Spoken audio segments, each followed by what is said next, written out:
Ako ang babaeng nagmahal, ngunit unti-unting nawala ang apoy ng aming pagsasama. Hello, ako si Marikit, 28 taong gulang, taga Batangas. 9 na taon na kaming kasal ni Ramon, ang aking asawa. Noon, tila walang hanggan ang aming pagmamahalan, parang pelikula ang bawat araw namin. Ngunit sa paglipas ng panahon, unti-unting nagbago ang lahat. Ang apoy na nagbuklod sa amin ay napawi, at ako'y naiwan na lang na naghahanap ng init na dati naming sabay na naramdaman.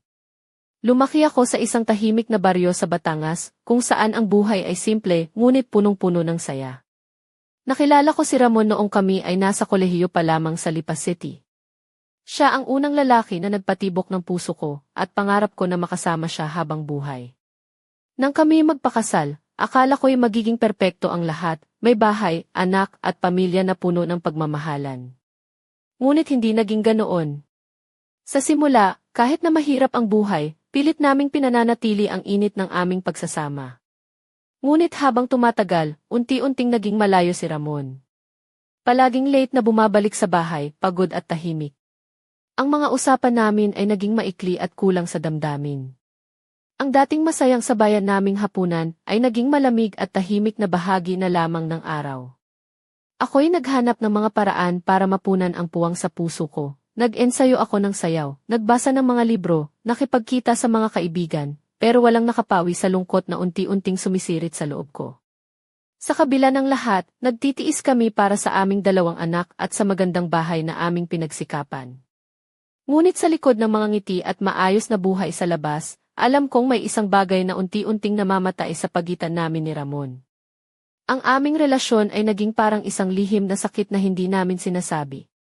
Sa bahay namin sa Lipa, may aso kami na si Max na naging aking pinakamalapit na kasama sa mga sandaling iyon. Si Ramon, bihirang maglabas ng aso, kaya ako na ang palaging kasama nito. Sa mga gabing tahimik ang bahay at wala si Ramon, si Max ang nagbigay ng kaunting aliw sa akin. Palagi kong hinahaplos ang kanyang malambot na balahibo na tila nagpapagaan sa bigat ng aking damdamin. Ngunit kahit na ganoon, paulit-ulit kong sinasabi sa sarili, aso lang siya. Ngunit sa bawat gabi na nauwi si Ramon na pagod at tahimik, si Max ang naging tahimik kong kaibigan, tagapakinig ng mga lihim kong luha. Sa kabila ng lahat, pinangarap kong balang araw ay muling makabalik ang init ng pagmamahala namin. Ngunit sa puso ko, unti-unti akong nauubos ng pag-aalinlangan at pangungulila. Isang gabi, habang wala si Ramon sa bahay at nasa probinsya ang mga bata sa piling ng lola nila, naramdaman ko ang isang matinding pagnanais na baguhin ang takbo ng buhay ko. Naglakad-lakad ako sa loob ng tahimik naming tahanan, tinitingnan ang bawat sulok na dati ay puno ng saya, hanap-hanap ang sagot sa tanong na paulit-ulit na bumabalik sa isip ko, ano ba talaga ang gusto ko? Habang naglalakad, tahimik na sumunod si Max, na tila ba naiintindihan ang mga saloobin ko. Sa gabing iyon, nagpasya akong mag-isa muna at magmuni-muni sa katahimikan. Umupo ako sa sofa, may hawak na libro, subalit kahit doon ay hindi ako mapakali. Si Max ay tahimik na sumandal sa tabi ko, ang kanyang mga mata ay puno ng pagkalinga. Maya-maya, nagpasya akong umakyat sa kwarto, umaasang doon ko mahahanap ang kapayapaan na matagal ko nang hinahanap. Kasabay ng aking pag-alis, sumunod si Max na parang handang samahan ako sa lahat ng oras. Ang gabing iyon ay puno ng katahimikan, ngunit sa puso ko, isang bagyong emosyon ang nagtatago sa ilalim ng mapayapang ibabaw. Sa pagbalik tanaw, naisip ko na marahil ang aking tunay na hinahanap ay hindi lang aliw mula sa isang aso, kundi ang muling pagputok ng apoy na dati naming pinagsaluhan ni Ramon, isang koneksyon na puno ng init, pagmamahal, at pangunawa. Sa gabing iyon, naramdaman ko na kailangan kong maglakas ng loob harapin ang mga pagbabago na matagal ko nang iniiwasan. Unti-unting nagsimula ang isang kwento na magbabago sa takbo ng buhay ko. Minsan, napagtanto ko na ang pinakamahirap sa buhay ay ang magising sa umaga na dala ang bigat ng kawalang sigla sa puso. Hello ulit, ako si Marikit, 28 taong gulang, mula sa Batangas. Sa mga sandaling iyon, ramdam ko ang unti-unting paglamlam ng apoy sa aming pagsasama ni Ramon. Hindi ko na maipaliwanag kung kailan nagsimula, pero naramdaman kong unti-unting naglayo kami ng landas. Ang bahay namin sa Lipa ay tila naging isang lugar, kung saan kami nagkakasalubong lang, hindi na isang tahanan na puno ng buhay. Sa bawat araw na lumilipas, mas lalo kong nararamdaman ang distansya sa pagitan namin ni Ramon. Siya ay abala sa trabaho, palaging late, at kapag umuuwi ay tila wala ng lakas para makipag-usap. Ako naman ay abala sa pag-aalaga sa mga anak, sa bahay, at sa sarili kong mga gawain upang hindi masyadong madala sa kalungkutan. Ang mga hapunan namin ay naging tahimik, halos wala ng kwentuhan. Palibhasa ipagod si Ramon, minsan ay nagdadalawang isip akong kausapin siya. Natatakot akong baka ang aking mga salita ay makapagpalalim lamang ng aming pagkakahiwalay. Ngunit hindi ko rin naman matiis ang ganitong kalagayan. Gusto kong maibalik ang dating saya, ang dating koneksyon kahit paano. Isang araw, habang naglalakad ako sa palengke sa bayan ng Lipa, nakita ko ang mga magkasintahan na masayang naglalakad, nagtatawanan at nag-uusap ng walang humpay. Napaisip ako, kailan ba kami huling ganito? Napangiti ako ng bahagya, ngunit malungkot ang puso ko sa likod ng ngiti. Sa bahay, palagi akong kasama ni Max, ang aso namin na tila naging aking tagapayo at kasama sa bawat lungkot. Kapag umuuwi si Ramon ng gabi, madalas ay tahimik ang aming mga tanong at sagot. Hindi na kami nagkakasundo sa mga simpleng bagay, at ang mga mata niya ay tila nagkukubli ng mga damdaming hindi niya maipahayag. Ako'y naging abala sa mga bagay na makakawala sa aking isip. Nag-ensayo ako ng Zumba sa barangay, sumali ako sa book club, at nakipagkita sa mga kaibigan. Ngunit sa kabila ng lahat, hindi nawala ang puwang na naramdaman ko sa puso ko. Parang may bahagi ng buhay ko na nawawala, isang bahagi na hindi ko na mabawi. Isang gabi, habang naglalakad ako sa paligid ng aming bakuran, napansin ko si Ramon na nakaupo sa hagdanan, mag-isa, nakatingin sa malayo. Hindi niya ako napansin. Lumapit ako sa kanya ng dahan-dahan at iniabot ang kamay ko. Sa unang pagkakataon sa mahabang panahon, nagtagpo ang aming mga mata ng mailungkot at pag-asa. Marikit, mahina niyang sabi, hindi ko na alam kung paano natin babalikan ang dati. Ako'y napahinga ng malalim. Alam kong pareho kaming nabibigo, pareho kaming naghahanap ng sagot. Ngunit sa kabila ng lahat, naramdaman ko na may isang maliit na baga na nag-aalab pa rin sa loob namin. Ang gabing iyon ay isang paunang hakbang para sa amin na harapin ang aming mga takot at pagkukulang. Ngunit hindi ko pa rin lubos na alam kung saan kami dadalhin ng landas na ito.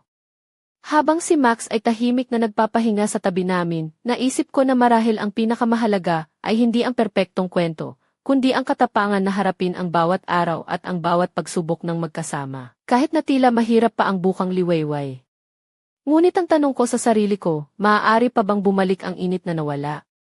O ito na ang simula ng isang bagong yugto na walang Ramon sa aking piling? Sa mga susunod na araw, ang mga sagot ay dahan-dahang bubukas, ngunit may mga lihim na hindi ko pa handang harapin.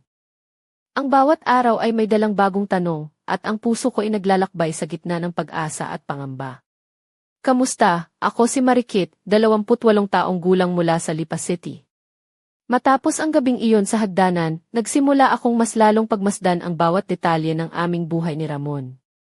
Hindi na kami yung dating magkasintahan na walang tigil sa pagtawa at kwentuhan. Ngayon, parang mga estranghero na lang kami na magkasamang naninirahan sa iisang bubong. Naaalala ko pa noong mga araw na puno kami ng pangarap.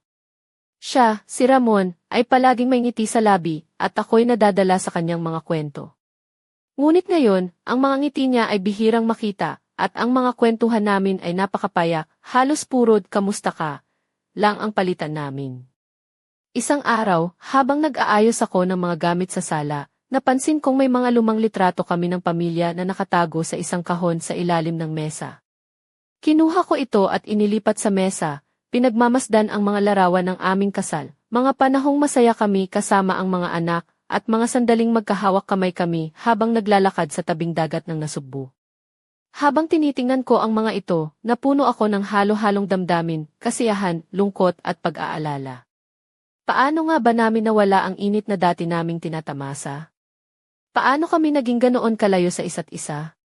Hindi ko maiwasang isipin ang mga gabi na si Ramon ay late umuuwi mula trabaho, at ako ay nag-iisa sa bahay kasama ang mga bata. Minsan, sinubukan kong tawagan siya sa opisina, ngunit madalas ay hindi niya sinasagot. Kapag umuuwi siya, nakikita ko ang pagkapagod sa kanyang mga mata, ngunit hindi ko malaman kung ano ang bumabagabag sa kanya. Si Max, ang aming aso, ay palaging nandyan, sumusunod sa akin sa bawat silid, nagpapakita ng katapatan na minsan ay nagmumukhang mas malalim pa kaysa sa relasyon namin ni Ramon. Sa mga sandaling iyon, naisip ko, paano kung mas kaya ni Max na ipakita ang pagmamahal kaysa sa taong inaasahan kong magsilbing aking sandigan. Nangyari rin minsan na nagkaroon kami ng maikling pag-uusap ni Ramon tungkol sa aming sitwasyon. Mahina ang kanyang boses nang sabihin, Marikit, alam kong mailamat na sa pagitan natin, pero hindi ko alam kung paano ito ayusin. Hindi ko malaman kung anong sasabihin ko noon, kaya ngumiti na lang ako at niyakap siya ng mahigpit. Sa kabila ng lahat, alam kong pareho kaming naghahangad ng kapayapaan sa puso.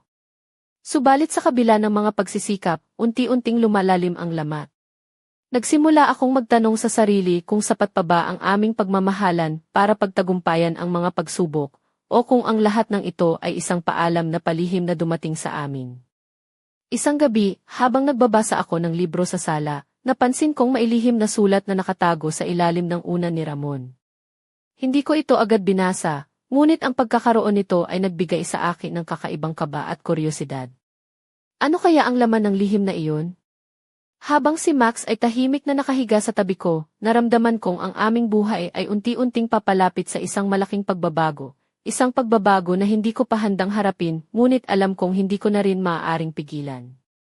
Ang tanong ko ngayon, handa na ba akong tuklasin ang mga lihim na matagal nang nakatago sa aming tahanan? At ano ang magiging epekto nito sa aming pamilya? Ang sagot ay unti-unting bubunyag sa mga susunod na araw, dala ang mga sorpresa at hamon na hindi ko inaasahan. Minsan, ang isang simpleng gabi ay nagiging simula ng isang hindi inaasahang paglalakbay. Ako si Marikit, 28 taong gulang mula sa Lipa City.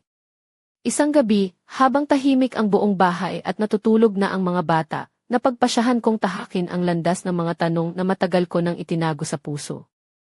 Ang lihim na sulat na natagpuan ko sa ilalim ng unan ni Ramon ay tila isang susi na maaaring magbukas ng mga pinto na matagal nang nakasara. Hindi ko agad ito binasa noong una. Pinili kong maghintay ng tamang oras, isang sandali na kayang harapin ng puso ko ang anumang katotohanan. Ngunit habang lumilipas ang gabi, hindi ko mapigilang maisip kung ano ang maaaring laman ng sulat na iyon. Habang umiinom ako ng mainit na tsaa sa kusina, si Max ay tahimik na nakaupo sa tabi ko. Ang kanyang mga mata ay tila nagmamasid at nakikinig sa aking mga saloobin.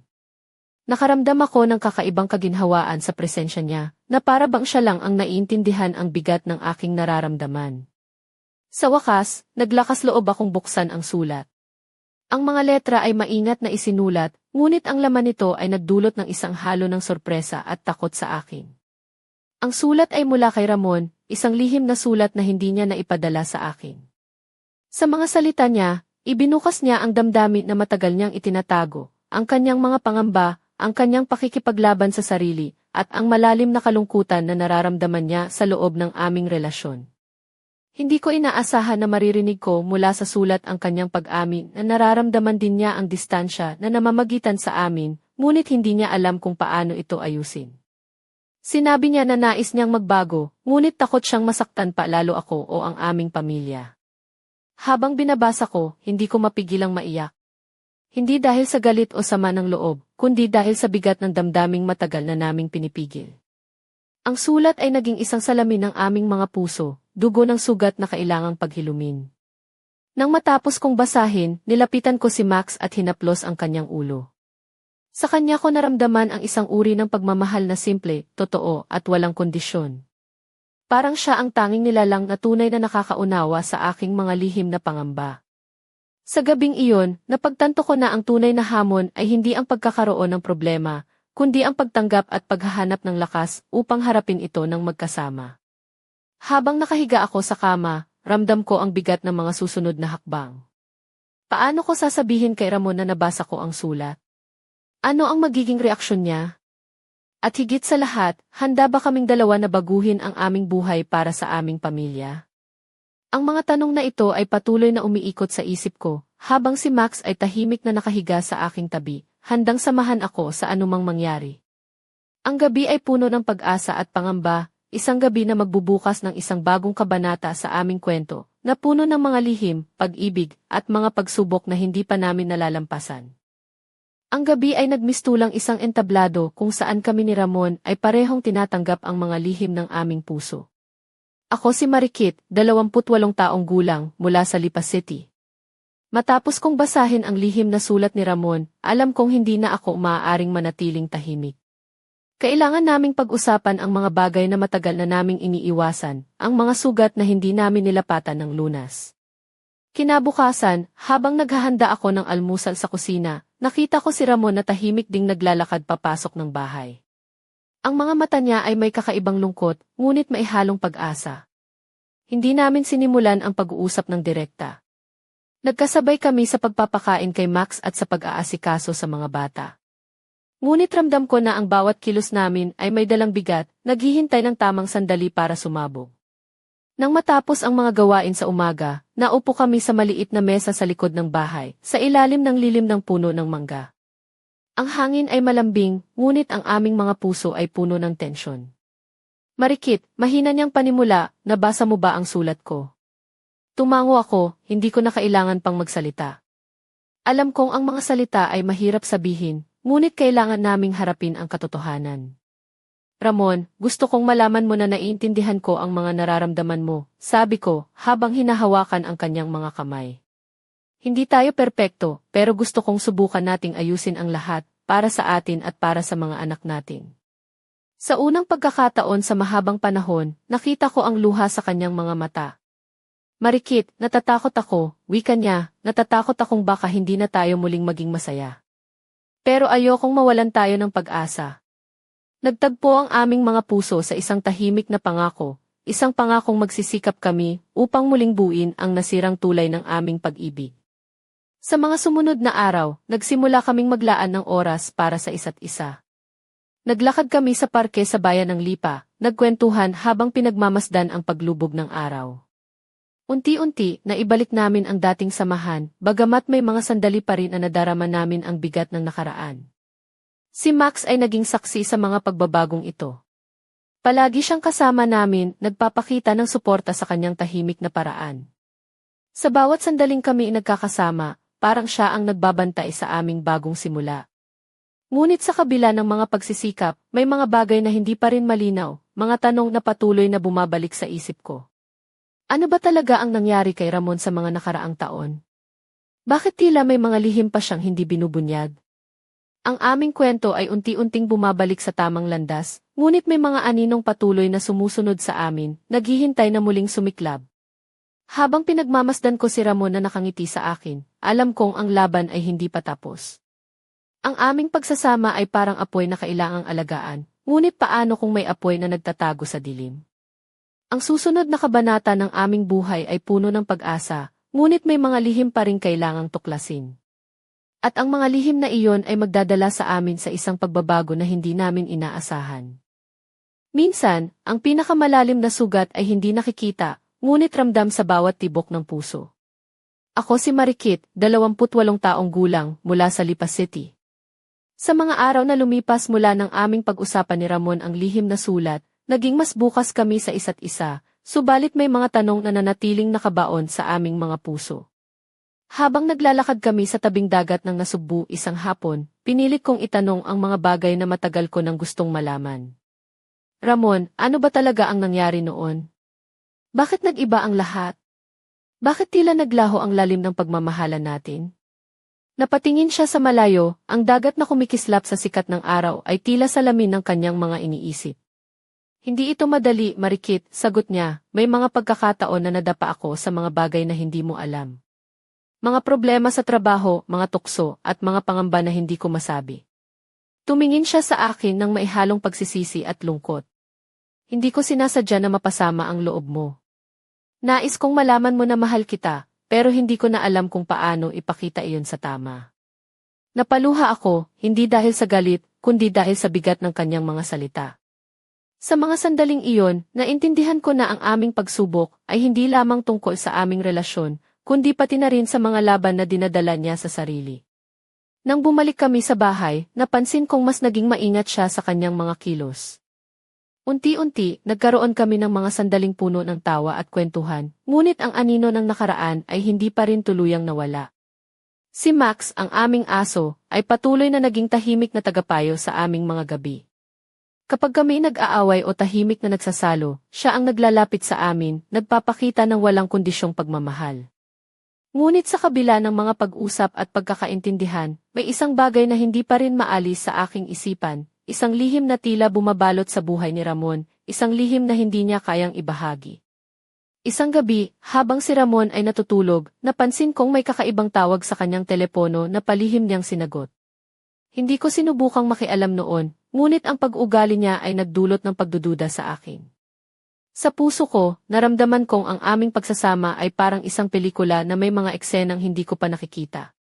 At sa bawat eksena, may mga pangyayaring magpapabago sa takbo ng aming kwento, mga pangyayaring magpapahirap sa akin na magtiwala muli. Napagtanto ko na ang pag-ibig ay hindi laging sapat. Minsan, kailangan din ng tapang upang harapin ang mga lihim na nagtatago sa dilim. Ngunit handa ba akong harapin ang katotohanan, kahit pa ito'y masakit? At paano kung ang katotohanan ang magpapawalang bisa sa lahat ng pangakong aming ginawa? Sa mga susunod na araw, haharapin ko ang mga sagot na magbabago sa aking buhay, at sa buhay namin ni Ramon. Ngunit sa puso ko, nananatili ang isang pag-asa na kahit gaano kasakit, ang pag-ibig ang magpapagaling sa lahat. Isang gabi, isang lihim ang bumukas na magbabago ng lahat sa aming tahanan. Ako si Marikit, 28 taong gulang, mula sa Lipa City. Sa kabila ng mga pag-uusap namin ni Ramon, may mga bagay pa rin siyang itinatago, mga lihim na unti-unti kong nahahalata. Ngunit hindi ko inakala na isang gabi, mabubunyag ang isang katotohanan na babaligtarin ang lahat ng aking paniniwala. Nangyari ito ng isang gabi habang si Ramon ay muling late umuwi mula sa trabaho. Tahimik ang bahay, ang mga bata ay natutulog na sa kwarto nila, at si Max ay nagpapahinga sa tabi ng pintuan. Ako ay nagbabasa ng libro sa sala nang marinig ko ang pag-uusap sa telepono ni Ramon na tila palihim.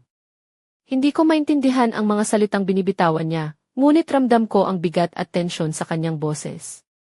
Nang matapos ang tawag, nagmadali siyang lumabas ng bahay na nag-iwan sa akin ng maraming tanong. Hindi ko na napigilan ang aking pagdududa. Sinundan ko siya, palihim na naglakad sa dilim ng gabi hanggang makarating kami sa isang maliit na kainan sa bayan ng Lipa. Doon, nakita ko si Ramon na kasama ang isang babae na hindi ko kilala. Ang babae ay may mahabang buhok na itim, naka-blouse na puti at maong na pantalon. Si Ramon naman ay suot ang kanyang paboritong polo at maong din nagkukwentuhan sila ng malapit, tila masaya, ngunit sa puso ko'y isang apoy ang sumiklab, isang apoy ng selos, sakit at pagtataka. Hindi ko maintindihan kung paano nangyari ito. Ang lalaking minahal ko, ang ama ng aking mga anak, ay tila nagtatago ng ibang buhay sa likod ng aming tahanan. Nang bumalik kami sa bahay, tahimik ko siyang hinarap. Ramon, sino siya? Mabilis niyang sinagot, hindi siya mahalaga, Marikit. Hindi mo kailangang mag-alala. Ngunit sa puso ko, ang mga salita niya ay tila mga hangin lamang na dumaan, walang laman at walang katiyakan. Sa gabing iyon, si Max ay lumapit sa akin. Inilagay ang kanyang ulo sa aking kandungan na parang nag-aalok ng aliw sa gitna ng aking kalungkutan. Hindi ko alam kung paano haharapin ang bagong katotohanan ito. Ang aming pagsasama ay tila isang gulo ng mga lihim at pagtataksil na hindi ko inasahan. Ang mga tanong sa isip ko ay naglalaro, ano ang tunay na relasyon ni Ramon sa babaeng iyon? Hanggang kailan niya itatago ang mga lihim na ito? At higit sa lahat, ano ang magiging kapalaran ng aming pamilya? Sa kabila ng sakit, alam kong kailangang magdesisyon. Ngunit ang desisyong iyon ay hindi madali, lalo na kung ang puso ko ay patuloy na naghahanap ng pag-ibig at pag-asa sa kabila ng lahat. Ang kwento namin ay papasok sa isang yugto ng pagdududa, pagtataksil at paghahanap ng katotohanan. Ngunit paano ko malalampasan ang unos na ito? At ano ang magiging epekto nito kay Max sa mga bata at sa akin? Ang sagot ay naghihintay sa likod ng mga susunod na araw. Mga araw na puno ng tensyon, lihim, at mga pagsubok na susubok sa tibay ng aking puso. Sa likod ng mga lihim, may mga pangakong nabasag at mga puso na nagdurusa sa dilim ng katotohanan. Ako si Marikit, 28 taong gulang, mula sa Lipa City. Matapos ang gabi kung saan nakita ko si Ramon kasama ang babaeng iyon, hindi na naging ganoon ang aming tahanan. Ang dating tahimik na silid ay naging pugad ng mga tanong, galit at pagkalito. Kinabukasan, hindi ko na matiis ang bigat ng aking damdamin. Humarap ako kay Ramon ng buong tapang, hinihingi ang mga sagot na matagal ko nang gustong malaman. Ramon, ano ang nangyayari? Sino siya? At ano ang ibig sabihin ng lahat ng ito para sa atin? Tumango siya, ang mga mata niya'y puno ng pagsisisi at kalungkutan. Marikit, pasensya na. Hindi ko sinasadya na masaktan ka. Siya ay isang babaeng naging bahagi ng aking buhay sa mga panahong ako'y naliligaw. Nagkamali ako at ngayon ay gusto kong itama ang lahat. Ang mga salita niya ay parang matalim na dulo ng palaso na tumusok sa puso ko. Ngunit sa kabila ng sakit, may isang bahagi ng aking puso na nais pa ring maniwala na kaya pa naming ayusin ang nasirang tiwala. Si Max ay palaging nandyan, tahimik na kasama sa bawat pag-uusap, na parang nauunawaan ang bigat ng aming mga problema. Sa mga sandaling iyon, siya ang naging kanlungan ko, ang tanging nilalang na hindi kailanman nagbitiw sa akin. Sa kabila ng mga luha at pag-aalinlangan, nagdesisyon kaming bigyan ng pagkakataon ang aming relasyon. Nagpasya kaming magpatingin sa isang marriage counselor sa Lipa, upang matulungan kaming muling mahanap ang daan pabalik sa isa't isa. Ngunit hindi naging madali ang proseso. Sa bawat sesyon, unti-unti naming nilantad ang mga sugat na matagal nang nakatago, mga pangarap na naputol, mga pangakong naglaho, at mga damdaming hindi na ipahayag. Habang gumagalaw ang aming buhay, napansin ko na may mga lihim pa rin si Ramon na hindi niya kayang isiwala. Ang mga mata niya ay minsang naglalaman ng mga tanong na hindi niya kayang sagutin. Isang gabi, habang nag-uusap kami sa kwarto, napansin kong may kakaibang tawag sa kanyang telepono na palihim niyang sinagot. Hindi ko alam kung ano ang laman ng pag-uusap na iyon, ngunit ang aking puso ay muling nabalot ng pagdududa. Ang aming pagsasama ay tila isang bangka na nilalagnat sa gitna ng bagyo. May mga sandaling kami magkalapit, ngunit may mga sandali ring kami naglalayo. Si Max ay patuloy na nagiging tahimik na saksi ng aming mga laban. Sa kanya ko inilalabas ang aking mga luha, at sa kanya ako kumukuha ng lakas upang magpatuloy. Ngunit ang tanong ay nananatili, maaari pa bang bumalik ang dati naming saya? At paano kung mailihim pa si Ramon na hindi ko pa nalalaman? Ang aming kwento ay papasok sa mas madidilim na bahagi, kung saan ang tiwala ay susubukan, at ang mga puso ay kailangang magdesisyon kung saan talaga sila nararapat na mapabilang. Sa mga susunod na araw, haharapin namin ang mga pagsubok na magbabago sa amin magpakailanman. Ngunit ang tanong ko, sapat na ba ang pag-ibig upang pagtagumpayan ang lahat ng ito? Sa bawat sandali, ang ating mga puso ay parang apoy na maaaring magliyab o tuluyang mamatay. Ako si Marikit, 28 taong gulang, mula sa Lipa City.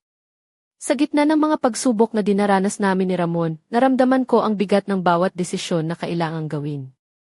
Ang aming buhay ay parang isang pelikula na puno ng drama, lihim, at mga eksenang hindi ko inakala na mararanasan namin.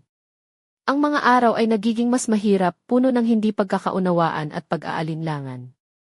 May mga gabi na kami inag-aaway, ngunit may mga sandali rin na kami nagkakamayan sa dilim, sabay na umiiyak dahil sa sakit na aming dinadala.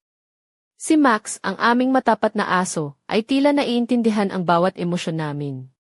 Kapag kami nagkakasama sa sala, siya ang tahimik na tagapayo na nagbibigay ng lakas ng loob. Ang kanyang malambing na mga mata ay nagsisilbing paalala na kahit gaano man kahirap ang buhay, may pagmamahal na nananatili. Isang gabi, habang nakaupo kami ni Ramon sa balkonahe, tiningnan namin ang mga bituin at tahimik na nagmuni-muni. Marikit, sabi niya, alam kong marami tayong kailangang ayusin, pero hindi ko kayang mawala ka sa buhay ko. Napaluha ako, hindi dahil sa kalungkutan lamang, kundi dahil sa pag-asa na muli naming mabuo ang aming pamilya. Ngunit sa puso ko, may takot pa rin, takot na baka ang mga sugat ay masyadong malalim upang gumaling. Sa mga araw na iyon, napagtanto ko na ang buhay ay hindi laging patas. Minsan, kailangan nating harapin ang mga unos na tila hindi matatapos. Ngunit ang tunay na sukatan ng pagmamahal ay ang katapangan na harapin ang bawat pagsubok ng magkasama. Ang aming kwento ay patuloy na umiikot sa pagitan ng pag-asa at pagdududa, ng pagmamahal at sakit. Ngunit sa kabila ng lahat, nananatili ang isang apoy na hindi kailanman tuluyang namatay, ang apoy ng aming pag-ibig. Ngunit may isang lihim pa rin na nakatago sa dilim, isang lihim na maaaring magbago ng lahat sa isang kisap mata. Ang tanong ay, handa na ba kaming harapin ang susunod na yugto ng aming buhay? At ano ang magiging kapalaran ng aming pamilya sa harap ng mga paparating na pagsubok? Ang sagot ay malapit ng mabunyag, dala ang mga pangyayaring magpapatibay o magpapahina sa aming samahan. Habang si Max ay tahimik na nakahiga sa aming tabi, ako'y nananalangin na ang aming pamilya ay magtagumpay laban sa unos na darating. Ngunit ang huling kabanata ay nagsisimula pa lamang. Sa dulo ng dilim, may liwanag na naghihintay, ngunit maaari bang magtiwala muli ang pusong nasaktan? Ako si Marikit, 28 taong gulang, mula sa Lipa City. Sa wakas, dumating ang araw na kailangan kong harapin ang pinakamalalim na lihim ni Ramon, isang lihim na matagal niyang tinago, na ngayon ay nagsisimula ng sumalubong sa amin ng buong tapang. Isang gabing maulan, habang nag-uusap kami sa loob ng bahay, ipinagtapat ni Ramon ang isang katotohanang matagal niyang kinikimkim. Marikit, mahina niyang sabi, may ibang buhay ako noon, isang buhay na hindi ko ipinagmamalaki, at isang bahagi ng aking nakaraan na hindi ko gustong madungisan ang ating pamilya. Tumigil ako sa paghinga, hinawakan niya ang kamay ko, at nagpatuloy siya na ang babaeng nakita ko sa kainan ay isang lumang kaibigan na nagdala ng problema sa kanya, isang problema sa bisyo at pagkakautang na unti-unting sumira sa aming relasyon. Ipinakita niya ang buong puso niya, ang pagsisisi at ang pagnanais na itama ang mga nagawa niyang mali. Nagdesisyon siyang humingi ng tulong sa isang rehabilitation center sa Lipa, at ngayon ay nagsusumikap na baguhin ang kanyang buhay para sa aming pamilya. Ang bigat ng katotohanang ito ay halos bumagsak sa akin, ngunit sa kabila ng lahat, naramdaman ko ang isang kakaibang lakas na bumabalot sa akin, ang lakas ng pag-asa at ng pagmamahal na tunay. Si Max, na noon pa man ay naging tahimik na saksi ng aming mga laban, ay lumapit at inilagay ang kanyang ulo sa aking kandungan. Sa kanya ko nakuha ang lakas upang maniwala na ang bawat sugat ay maaaring maghilom, at ang bawat pagkakamali ay may kapatawaran. Ngunit ang aming kwento ay hindi pa tapos. Sa likod ng mga pagsubok, may mga bagong hamon na darating, mga hamon na susubok sa aming tatag at pagmamahal. Ngayon, ang tanong ay, handang-handa na ba kaming harapin ang bukas? At sapat na ba ang aming tapang upang muling buuin ang pamilyang dati naming pangarap? Ang sagot ay nasa puso namin, sa mga desisyong aming gagawin, at sa patuloy na paglalakbay na aming tatahakin, magkasama, kahit ano pa man ang mangyari. At sa bawat hakbang namin, si Max ay naroon, tahimik na kasama, tagapagtanggol ng aming pagmamahal at pag-asa. Ang aming kwento ay isang paanyaya na harapin ang mga lihim, tanggapin ang mga sugat, at yakapin ang pag-ibig na walang hanggan. Ngunit ano ang susunod na kabanata? Ano ang mga lihim na maaaring bumalik upang hamunin ang aming bagong simula? Sa gabing iyon, habang nakatitig kami sa bintana, naramdaman kong ang tunay na paglalakbay ay nagsisimula pa lamang, at ang aming kwento ay patuloy na maglalakbay sa pagitan ng dilim at liwanag, ng pagdurusa at pag-asa. Hanggang sa muli, ako si Marikit, naghihintay ng bukas na puno ng posibilidad at mga kwentong hindi pa nasusulat.